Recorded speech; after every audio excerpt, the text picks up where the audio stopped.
सुकून रमज़ान ट्रांसमिशन में एक बार फिर खुश आमदीद। और हमारे साथ डॉक्टर सारा आरिफ मौजूद हैं, कंसल्टेंट इन जनरल सर्जन हैं। इनसे भी हम बात करेंगे सेहत के हवाले से। और कल हम जो बात कर रहे थे कि जी चूँकि 27वां आज रोज़ा है और पता नहीं चला और जिस तरह रमज़ान गुजर गया, मैं कुछ नहीं कहूँगी इस बारे में। ज़ाहिर आपको कहना भी नहीं चाहिए क्योंकि आप थकी हुए रात भर रिकॉर्डिंग में थी, आप हमें मालूम है जिसकी वजह से ज़ाहिर आप थकी हुई नज़र आ रही हैं। डॉक्टर साहिबा आपको खुश आमदीद। और हम चाहेंगे कि थोड़ा सा इस हवाले से ज़रूर बात करें, सेहत के हवाले से आगाज़ यहाँ से करते हैं, फिर जो वैसे तो कंसल्टेंट सर्जन भी हैं लेकिन उस पर बाद में आता हूँ। पहले मैं चाहता हूँ थोड़ा सा सेहत के हवाले ज़रूर बात करें। बहुत सारे लोगों ज़ाहिर कोशिश सभी ने की रोज़े रखने की, इबादत करने की, अब अपनी मसात के मुताबिक। कुछ लोगों के साथ सेहत के प्रॉब्लम शुरू हो जाते हैं रोज़ा रखने के बाद।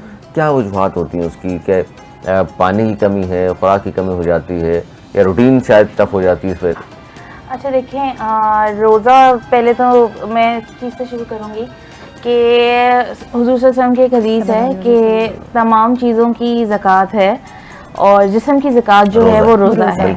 सो रोज़ा अगर हम देखें, और आजकल जितनी साइंटिफिक रिसर्चेस और स्टडीज़ हो रही हैं उसके हिसाब से भी रोज़े के हेल्थ बेनिफिट्स बहुत हैं, लेकिन ज़ाहिर है रोज़ा हर एक के ऊपर अल्लाह ताला ने इतनी लोगों को गुंजाइश दी है कि बहुत सारे लोग ऐसे हैं जो वीक होते हैं, जो रोज़ा नहीं रख पाते, ठीक है, या फिर लोग रख तो लेते हैं रोज़ा लेकिन रोज़े के जो एक्चुअल फ़वाइद हैं उनसे महरूम रह जाते हैं।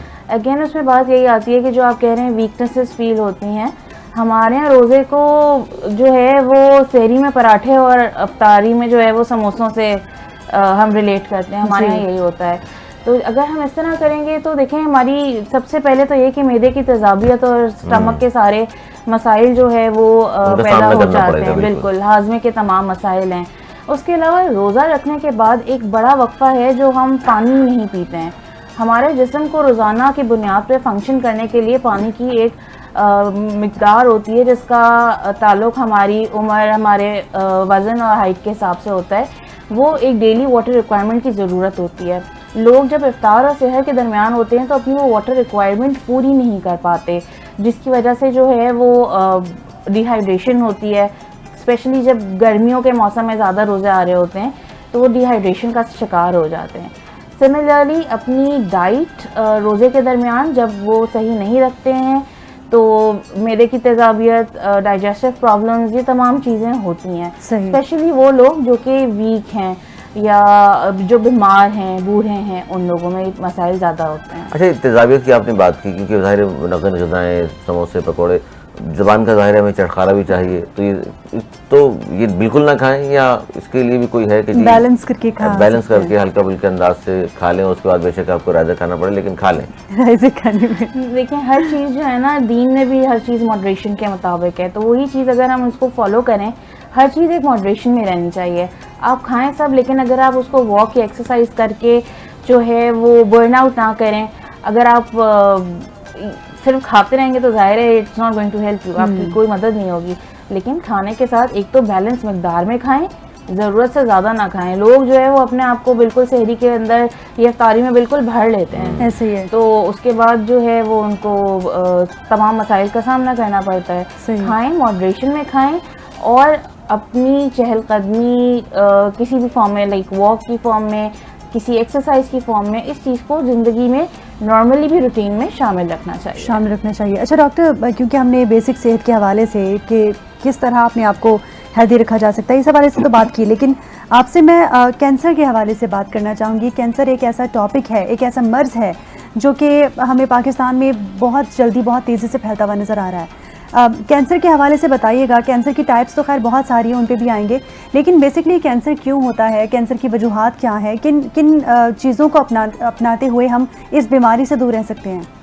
सो बेसिकली अगर हम कैंसर पे बात करें तो एक बहुत ही बड़ा टॉपिक है इस पर बात करने के लिए, लेकिन मैं सिर्फ सादा लफ्ज़ों में लोगों को ये बताना चाहूँगी पहले कि कैंसर होता क्या है जी।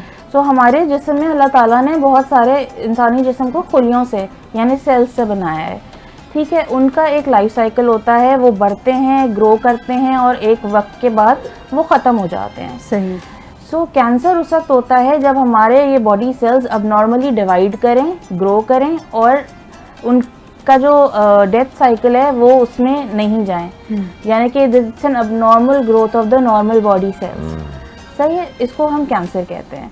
अब कैंसर क्यों होता है? कैंसर के बहुत सारे फैक्टर्स हो सकते हैं, जिसमें से कुछ ऐसे होते हैं जो मॉडिफाइबल रिस्क फैक्टर्स होते हैं, यानी कि जो हमारे इख्तियार में होते हैं, और कुछ ऐसी चीज़ें हैं जो हमारे इख्तियार में नहीं हैं।